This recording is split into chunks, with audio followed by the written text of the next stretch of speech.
Karya seni. Ketika kita mendengar frasa itu, hal yang langsung terbayang adalah sebuah karya klasik. Seperti lukisan-lukisan di kanvas buatan Leonardo da Vinci, Rembrandt, ataupun karya pahatan patung pada zaman Yunani, atau patung karya Michelangelo. Tapi, sempatkah kita berpikir, apakah ada karya seni yang tidak berasal dari lukisan ataupun patung? Apakah ada seorang seniman yang membuat karya seperti misalnya bermedia suatu hal yang hidup? Dari seluruh pertanyaan tersebut, seiring berjalannya waktu, karya seni itu bisa berasal dari manapun. Kita bisa melihat Andy Warhol dengan karya tanaman dan kultur pop pada warnanya. Atau mungkin Nam June Paik menggunakan karya media baru. Atau mungkin seperti Tisna Sanjaya yang menggunakan alat bahan keseharian menjadi sebuah media. Seperti menanam pohon jengkol sebagai seni.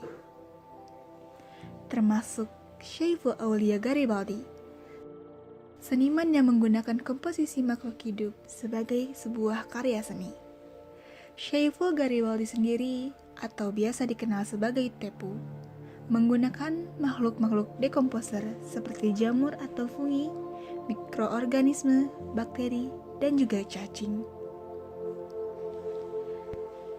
Syaiful sempat belajar tentang agronomi selama setahun sebelum mencapai gelar sarjananya di Fakultas Seni Rupa dan Desain Institut Teknologi Bandung.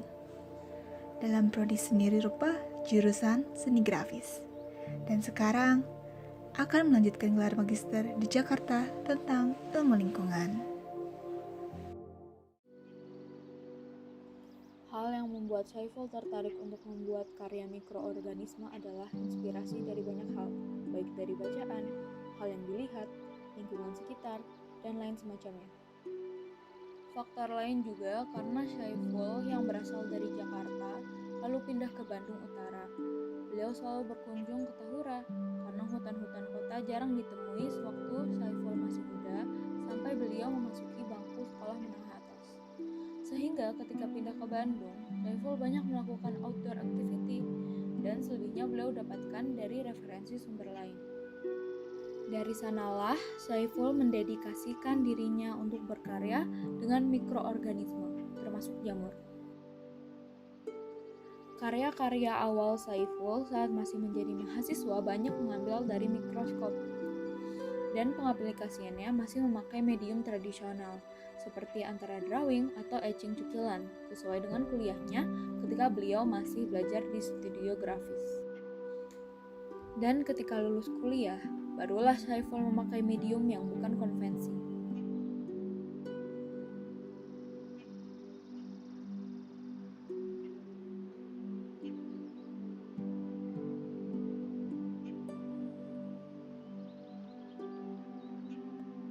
Lalu, dari karya-karya yang sudah dibuat oleh Syaiful, karya apa yang paling beliau sukai? Itu bahasa terha itu satu. Terus kedua mungkin kayak terakhir tuh karya batu dan lichen itu.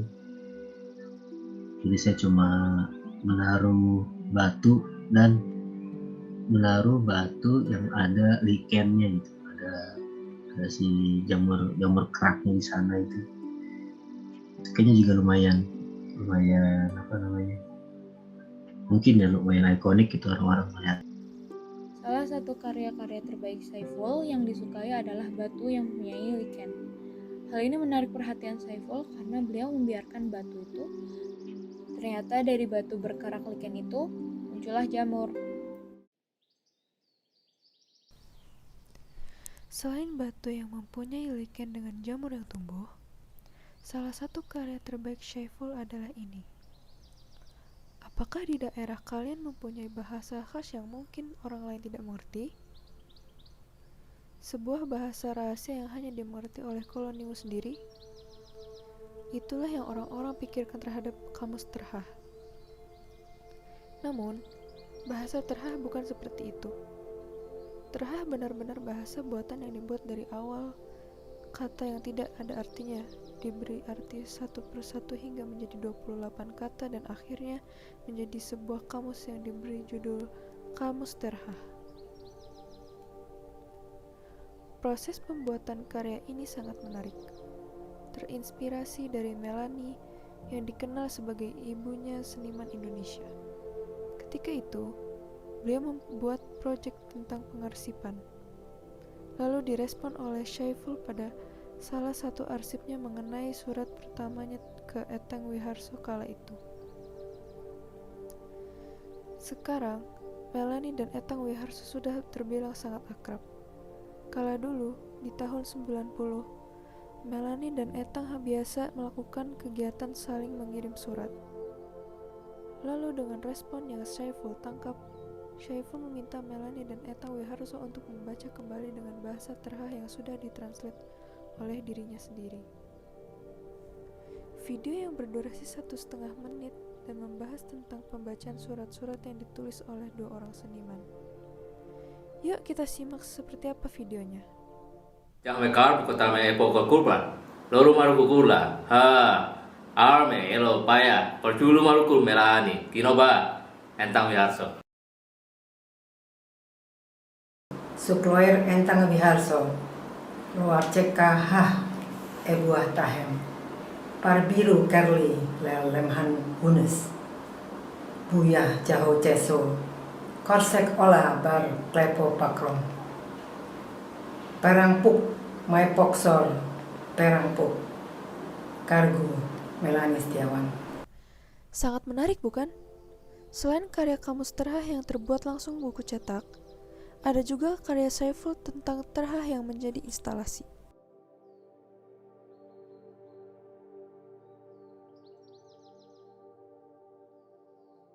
Tulisan hurufnya sendiri itu terbentuk aneh. Pembuatan tulisannya tahun 2010, dibikin tulisannya dengan bentuk bakteri di atas cawan pateri. Diperhatikan bakterinya tumbuh, lalu difoto dan dijadikan font. Tidak hanya sampai di sini. Syaiful berencana untuk membuat kamus terha edisi baru. Hurufnya diambil dari bagian terkecil dari fungi bernama Mycelium structure. Berbeda dengan kamus terha pertama yang masih menggunakan satu huruf masing-masing. Belum ada satuan kata dan kalimat akan membuat bentuk baru, seperti kanji dalam bahasa Jepang. Huruf-huruf di terha itu terbentuk dari mikroorganisme. Koloni bakteria on petri dish yang ditoreh, lalu bakterinya akan tumbuh sesuai torehan. Selama belasan tahun silam Syaiful berkarya, ada banyak karya-karya yang unik dan berbeda. Tapi, apa saja yang akan Syaiful kerjakan untuk masa-masa berikutnya ya? Syaiful dengan proyek personal akan tunggal tahun 2022 di Jakarta. Material yang akan dipakai biokomposit dari jamur dan limbah pertanian. Kemudian karyanya bervariasi, mulai dari drawing hingga instalasi. Tapi proses dan metodenya tidak jauh beda dengan karya sebelumnya, dengan biologi dan ilmu lingkungan. Selain menyelenggarakan pameran tunggal, Syaiful juga membuat proyek yang sifatnya kolaboratif dengan orang lain di luar seni, yaitu Locus. Locus baru diresmikan pada bulan Juni 2021 yang lalu. Fokus utamanya menggarap material waste bisa didaur ulang, bisa diterdegradasi alami. Contohnya seperti Preputium perspektif. Preputium perspektif membuat sel kulit alternatif baru dari limbah sunat. Sistem stem cell itu membuat sel baru, apapun itu, misalnya sel kulit, mata atau tulang. Bisa kita buat di dalam lab tanpa mengambil si sel kulit langsung, seperti bioengineering. Klinik di dalam biologi jadi bisa memproduksi sel-sel baru. Proyek tersebut nantinya akan membuat patch. Jika ada seseorang terbakar dan kulitnya terkelupas, untuk menambal kulit yang terkelupas biasanya diambil dari kulit bagian tubuh lain, contohnya paha atau perut, terus menutup kulit yang terluka. Tapi karena ada teknologi stem cell, jadi tidak perlu memakai kulit dari bagian tubuh lain.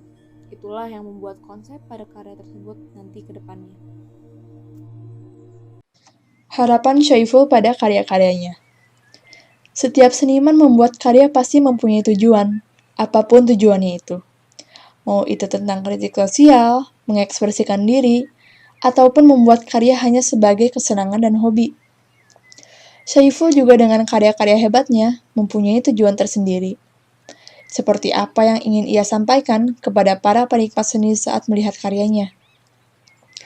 Syaiful ingin membuat audiens penikmat seni merasakan apa yang ia rasakan dari yang ia bangun di lukisan. Syaiful juga ingin membagikan pengalaman karyanya, misalnya merasakan hal yang sama dengan perintilan-perintilan yang Syaiful lihat dari tumbuhan dan makhluk hidup. Tambahannya juga, audiens bisa belajar dari karya. Jika berhasil membuat audiens merasakan apa yang Syaiful rasakan, sudah baik untuknya menjadi seniman. Syaiful banyak tertarik bagaimana seni itu bisa dijadikan alat, tools untuk menyampaikan isu-isu atau tema yang terkait dengan lingkungan. Itu adalah beberapa concern Syaiful terakhir. Jadi, karya seni sebagai ekspresi, bentuk, dan keindahan sudah di tahapan yang Syaiful lewatkan di awal-awal ia berkarya. Untuk sekarang, karya seni juga bisa menjadi alat pembicaraan isu serius yang berdampak langsung baik secara sosial, lingkungan, maupun ekonomi. Itulah harapan Syaiful terhadap karya-karyanya yang terbaru. Jadi, kita bisa melihat karya seni itu tidak hanya dalam estetiknya saja, tapi juga ada ilmu yang didapatkan dari karya seninya. Dari semua karya-karya hebat milik Syaiful, kita bisa tahu bahwa karya seni tidak selalu harus berbentuk lukisan, gambar, ataupun patung. Di zaman modern ini, apapun bisa menjadi karya.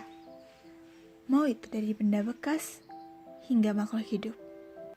Dengan intensi karya lintas disiplinnya, Syaiful berharap karyanya dapat menjadi sebuah informasi dan ilmu bagi audiens yang mengetahui dan telah melihat karyanya. Dan inilah Syaiful Garibaldi dengan karya interdisiplinnya.